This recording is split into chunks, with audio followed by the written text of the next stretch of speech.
my friend, stumbled into an incredible world of wonders where anything can happen! Except for swearing.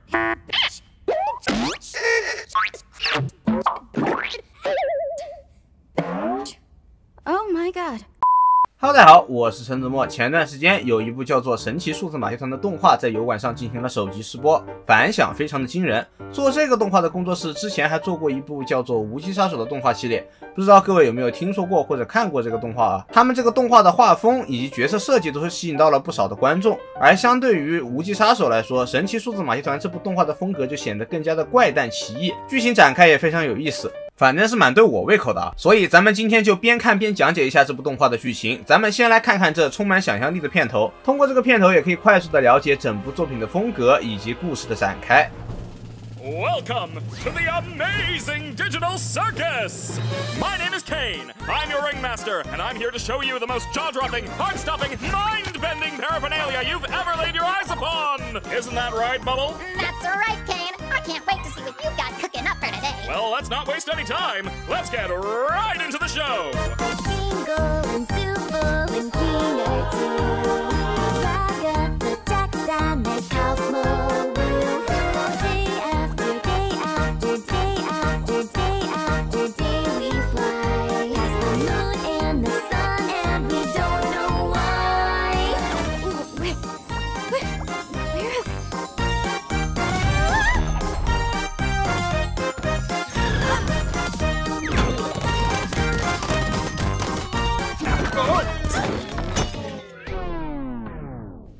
这一天，马戏团的角色们像往常一样编排着节目，但在表演的过程中，有一个小丑女孩凭空出现，这给整个节目都造成了麻烦。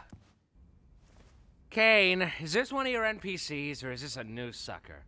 Because if it's a new character, we're gonna have to redo this whole theme song. 这位是贾克斯，一个性格恶劣的兔子，特别喜欢捉弄别人。I'm not doing that again. 这位是主播，喜欢和贾克斯对着干。与其他角色不同，主播对马戏团的一切活动似乎都不怎么感兴趣。除了贾克斯和主播外，马戏团的其他成员分别有热心的雅加塔、疯癫的金哥、一直在哭的安哥，以及因为不明原因缺席的小丑卡夫莫。哦，对了，差点忘了介绍凯恩了，一个热情到有点疯狂的角色。实不相瞒，他是马戏团的主持人兼管理者。在这个世界，凯恩拥有着强大的力量，并且知道马戏团里面的很多秘密。他还有一个叫做泡泡的搭档，虽然这个泡泡有时候表现得很不靠谱就对了。 Do you like adventure, activity, wonder, danger, horror, pain, suffering, agony, death, disease, death, angel food cake? Ow! You parasite! 看着这些怪家伙，女主那是一脸懵逼啊！她仔细回忆着，自己好像是在现实世界中戴了一个头套，然后人就来到了马戏团。比较诡异的是，她现在无论如何都无法摘下这个头套，这一点让她惊恐无比。总而言之，不管女主是因为何种原因才来到这里，现在的她只想要离开。可在这里的其他角色却说，他们之前也是和女主一样戴上了头套才来到了马戏团，可现在已经过去了很久，他们谁都没有办法离开这个地方。所以加入神奇数字马戏团的第一步就是要学会认清现实，这片地方就是一个只进不出的数字世界，而似乎在这个世界里面停留的时间越久，人就越容易崩溃。 Old Kinger over there's supposedly been here the longest. Oh, did someone say something about an insect collection? That's why he's crazy. 经过了这样的一番交谈，聪明的女主很快搞清了状况，并得出了一个靠谱的结论。 Oh, okay, now I get it. This is a dream, and I should just play along until I wake up, right? Whatever you say, kid. 面对新人的突然到来，凯恩倒是表现得非常淡定，毕竟这种情况他见的实在是太多了。但即便如此，迎新的礼仪是必不可少的。首先，迎新第一步，带新人介绍一下这个数字世界。刚才大家进行表演的地方是帐篷，是马戏团成员居住的地方。帐篷外边是数字马戏场，你可以在数字湖里面游泳，或是参加数字狂欢节，不分昼夜，尽情狂欢，各种娱乐任君挑选。当然，除了这些好玩又有趣的地方以外，数字世界还有一些极其危险的领域，比方说虚空。虚空这个地方是片禁地，就连凯恩都不知道这里有什么东西。总之，所有角色能活动的地方就只有这片马戏场了，而他们的一举一动都会在凯恩的监视下进行。We stay right here, where I can keep my hundreds of all-seeing eyes on you. Hello, Kane. I love you. Let's get out of here before the moon gets frisky. Wait, what's that? Whoa! Clean up on aisle U! I'm on it, boss. Why are you like this? Wait. Was that an exit door I saw out there? Is that a way to leave? What exit? If there was a way to leave, I'm pretty sure we'd have all left by now. Yeah, what are you talking about? 在参观的过程中，女主在虚空世界里面见到了一扇写着出口的门，其他角色听到后都不以为然，认为这是根本不可能的事情，因为如果真的有出口的话，他们早就已经离开这里了。而对于这件事，凯恩似乎是有所隐瞒，他连忙转移话题，准备进入迎新的第二个步骤，那就是给新人取一个新名字。说到名字的问题，女主猛然意识到了什么，她惊讶地发现自己已经完全忘了自己来这个世界之前的名字。My name is oh God! Why can't I remember my name? 不过这也是正常现象，来到这个世界的人都是这样的，所以就需要凯恩来为他们重新命名。最终，凯恩为女主取了帕姆尼这个名字。What do you think of Pomni? Sure. I think I just... Gadzooks, you're right, Jax! We should have a brand new adventure for our new member, Pomni! I said that like 5 minutes ago. 确认好名字以后，就可以来到迎新环节的最后一步了，那就是安排一场冒险，来让新人融入这个马戏团大家庭。而今天冒险的主题是寻找哥林克。哥林克是一种爱偷东西的小生物，而他们为何喜欢偷东西，又应该怎么解决他们带来的麻烦，这就是本次冒险的主题。留下谜题后，凯恩就瞬移走了。巨大的信息量和这个莫名其妙的迎新冒险，把帕姆尼搞得是一脸懵逼。看着困惑的新人，雅加塔则是解释道：“这是凯恩为你准备的冒险。事实上，每隔一段时间，他就会举行这种活动。主播很显然对这种冒险活动是丝毫不感兴趣，但哥林克却对主播很感兴趣。他们把主播当成了可以拆卸的物品，然后偷走。好吧，主播不喜欢马戏团活动的原因找到了。”看到这一幕，大家都习以为常，贾克斯甚至有点幸灾乐祸。而雅加塔突然想起来，卡夫莫已经很久没有出来玩过了，他迫不及待地想把帕姆尼介绍给卡夫莫。与此同时，金哥坚不可摧的要塞也被哥林克给抢走了。雅加塔见状，顺势询问金哥，问他想不想和他们一起去探望一下卡夫莫。金哥说他并不想去，因为他觉得卡夫莫已经完全疯掉了。金哥说卡夫莫之前就一直在自言自语，自己看到了什么出口。你别说啊，和刚才帕姆尼的状态差不多。帕姆尼听到这话则是反驳道：“那不恰巧说明出口确实存在吗？”贾克斯打趣道：“那也有可能是你们发疯的前兆哦。”思索了一番过后，帕姆尼决定亲自去问问卡夫莫情况。贾克斯也表示自己不愿意和哥林克进行纠缠，当即决定和帕姆尼还有雅加塔一起去看望卡夫莫，而金哥和安哥这两个卧龙凤雏就留下来解题和拯救主播吧。Do you think pairing them up together is a good idea? Of course I do. They're the two most mentally stable and capable characters to be paired together. 不是，你管这叫精神稳定。左三圈右三圈，脖子扭扭，屁股扭扭，早睡早起，咱们来做运动。过了一会之后，贾克斯和雅加塔带着帕姆尼来到了他们居住的地方，而帕姆尼的房间已经被凯恩给安排好了。虽然在数字世界里的人并不需要睡觉，但有个固定的习惯能让他们保持精神稳定。帕姆尼还是觉得有点费解，他不明白为什么所有人好像都放弃了寻找出口或者是离开这个马戏团的方法，而是选择听从凯恩的指挥去完成那些看起来非常荒唐的冒险。对于这个问题，雅加塔是这样解释的 Well, we usually do when we first arrive, but after a while you start to realize that you really can't leave, and constantly chasing an unattainable goal will start driving you a bit crazy. And eventually you get to asking what the point of anything is, and you completely lose sight of who you are and why you're even alive, and when you reach your breaking point, something really terrible can happen. 走着走着，三人已然站立在了卡夫莫的房间门前。But that's not something we need to deal with today. Above anything else, the adventures give us something to do that keeps our minds healthy and stimulated. Thank goodness this is all a dream, right, Pomni?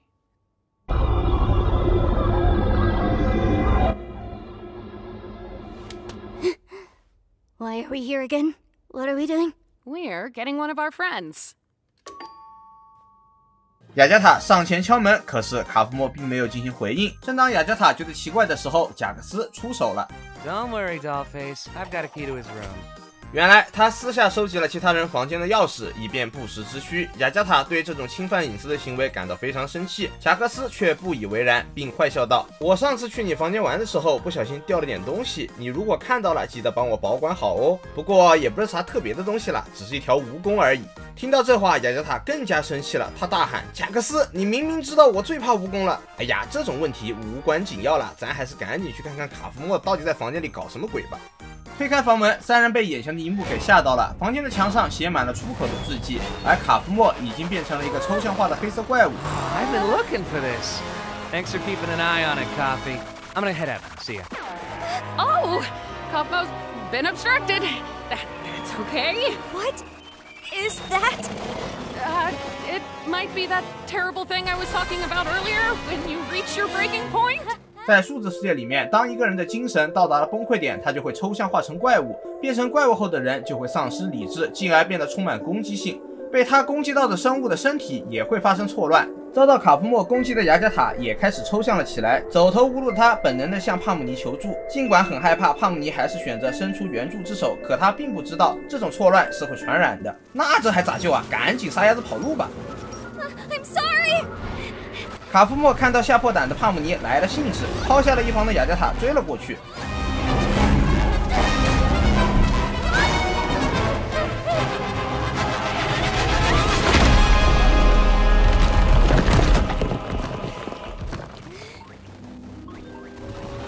追到大厅里的卡夫莫又被格林克给吸引走了。对于帕姆尼来说，这是开溜的最佳时机。但是转头一想，雅加塔之前对自己那么热情，不应该抛下他不管。于是女主又原路返回，金哥和安哥二人完全不知道另一边发生了什么事情，他们只看到了格林克把主播的零件给运进了一个洞里，但两人还没有想好要不要下去。与此同时，贾克斯刚从走廊里面死里逃生出来。安哥问贾克斯：“卡夫莫最近过得还好吗？”贾克斯则是回答道：“那可真是太好了，我还从来没有见过他这么有精神过。”说着说着，贾克斯就听到了背后传来了怪物的嘶吼声，他也不废话，赶紧带着两人躲进洞里避难。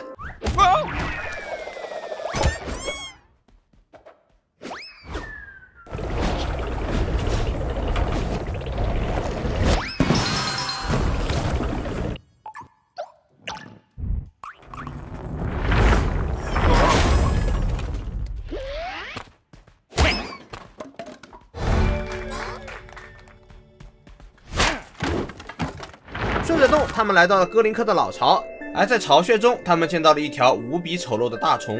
What form of non-Gloinkillian mass dares presume presence in the nest of the Gloink Queen? 原来这条虫子是格林克女王，而格林克们之所以会偷东西，都是因为他们需要用食物来喂养女王。看到这些不速之客的到来，格林克女王问道：“你们这些不是格林克的生物是什么玩意？居然有胆子闯入格林克的巢穴？”贾克斯则是不屑地回复道：“哦，原来你是女王啊！你不觉得让我看到你这么奇丑无比的尊容，应该先征得我的同意吗？”格林克女王非常生气，她回答道：“大胆狂徒，居然敢在本宫面前出言不逊！”眼看着两边剑拔弩张，金哥出面充当和事佬。 Well, as a royal myself, I would like to kindly ask him.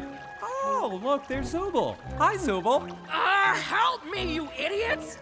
Kinda rude, Zubul. Now I don't wanna help you. 帕姆尼这边也重新与雅加塔会合，女主向他刚才抛下雅加塔的事情抱歉，但雅加塔却说没关系，当务之急是要赶紧找到凯恩，只有他能搞定卡夫莫，并且修好自己。女主则是反问道：“应该如何找到凯恩呢？”雅加塔回答道：“凯恩神出鬼没，他也不知道凯恩的具体行踪，但四处找找并呼喊他的名字，没准他就会出现。”就这样，帕姆尼独自踏上了寻找凯恩的旅途。但随着对马戏团的深入探索，他很快就会发现这个地方比他想象中的还要更加疯狂。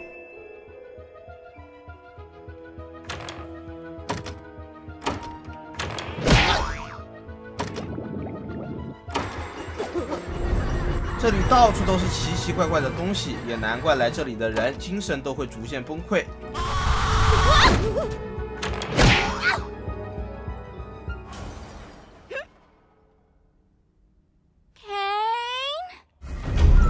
寻找了一番过后，凯恩倒是没有找到，却和抽象化的卡夫莫撞了个正着。God, where's Kane?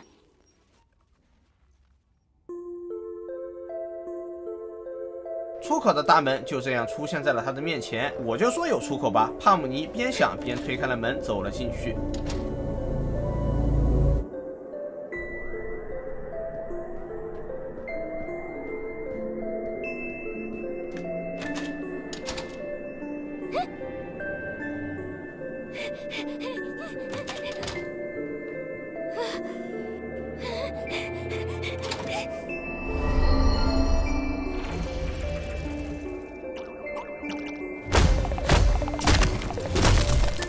结果出口的背后还是出口，推开出口的出口，背后还有一扇出口。帕姆尼像是走入了一个会无限循环的空间之中，无论怎么跑都无法到达尽头。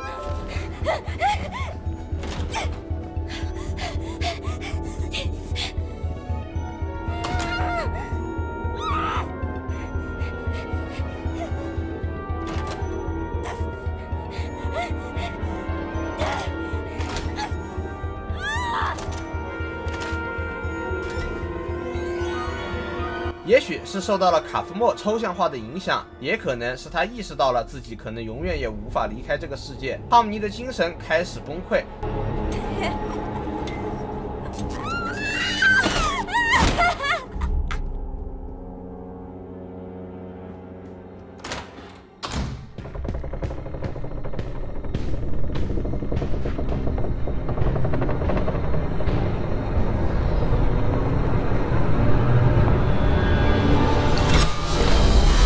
他跑到了虚空之中。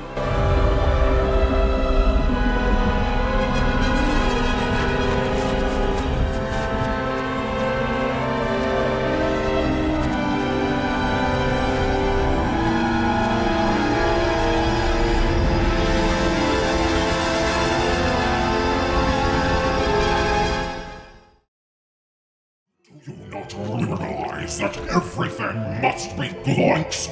I am Gloinks. You will be Gloinks. God will be Gloinks. 贾克斯一行人这边也并不顺利，哥林克女王还是对他们充满敌意，并且还对着众人说：“你们不会明白的，所有人都将会变成哥林克，就连神也不例外。”贾克斯自然是对他这毫无逻辑的鬼话不感兴趣，他说自己来到这里只是为了避难。话还没说完呢，卡夫莫就找到了这里。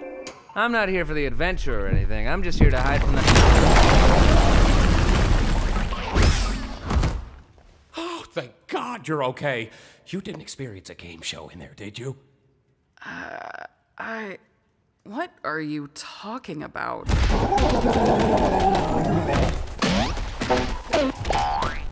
What's happening? It's just Kaufmo. Don't worry about it. 众人趁乱救出了主播并逃走。所以过去了这么久，发生了这么多事情，我们的驯兽师凯恩人呢？此时他老人家正在和泡泡助手共进晚餐呢。结果菜还没上，手表就收到了警报。Yes! An alert on my wacky watch at this hour? Oh no! Someone's venturing out into the void! They'll get totally spoiled!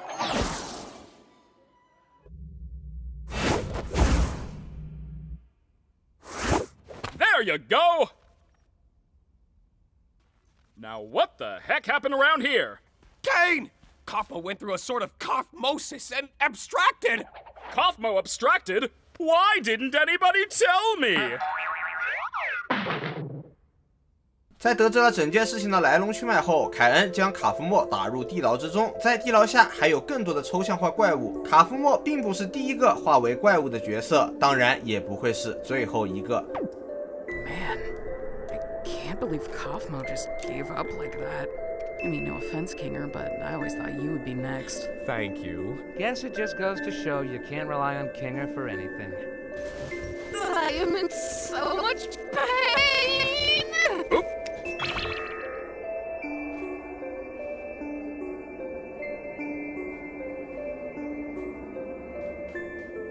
一个响指过后，帕姆尼的手和雅加塔都恢复了正常。凯恩最后解释了出口的事情，那是他为众人准备的秘密惊喜，但目前并未完工。因为他不喜欢向别人展示半成品，而且也由于未完工的问题，很多地方都通往虚空，所以才一直瞒着大家。总而言之，这次的风波算是顺利结束了，大家也阴差阳错的打败了哥林克女王，所以本次的室内冒险也算是顺利完成了。马戏团的日常生活将会照常进行。 Anyway, looks like you defeated the Gloik Queen, so I guess the adventure's over. Your reward is a delicious digital feast cooked by our head bubble chef. Made with all the love I'm legally allowed to give. You know, I am pretty hungry. You didn't even do anything. So what? I can still be hungry. Well, not really, because we don't need to eat, drink, or sleep in this digital world. So the digital food here only gives off the virtual sensation of eating, without any of the nutritional benefits. Sheesh, lay off it. Since when are you an expert on the digital world? Expert on the what?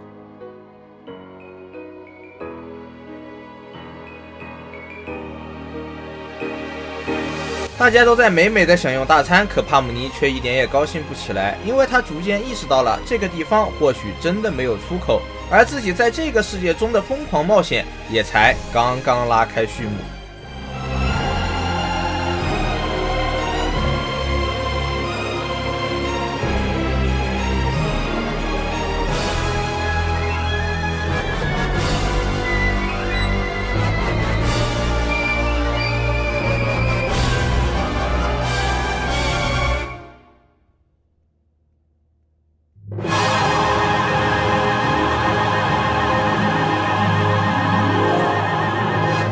以上就是神奇数字马戏团试播集的全部内容了。之前也说过，该动画手机试播的反响不错，所以官方应该是会出这个动画的后续的。那么这个动画它的整个设定和表现力，我个人认为都是极具想象力，很多地方融入了一些梦河元素，这一点也非常有意思。而剧情方面的话，更是留下了很多疑点和讨论的空间。首先可以肯定的是，这个世界是由数字生成的，而有一些人通过某种仪器将他们的意识给输送到了计算机里，成为了马戏团里面的各个角色。 You're probably just experiencing digital hallucinations from your mind's transition to the digital plane. I swear I saw it. Digital hallucinations! 角色们在这个世界里越想逃离，就越容易精神崩溃。当他们的精神崩溃到一定程度的时候，就会转化成抽象化的怪物。这是整个世界观的一个设定。所有角色都听从凯恩的安排，因为他拥有强大的力量和知识，是马戏团中类似向导和管理者的存在。他有确保其他角色不发疯的职责，以及处理发疯者的权利。那么凯恩究竟是谁？为什么他知道这么多秘密和拥有管理世界的力量呢？而这些被传送过来的角色又到底是谁？之前又都是什么身份？又是因为什么契机才会戴上这些头套，把意识传输过来？动画中还有3个细节，我觉得比较值得讨论。第一是走廊上我们可以看到许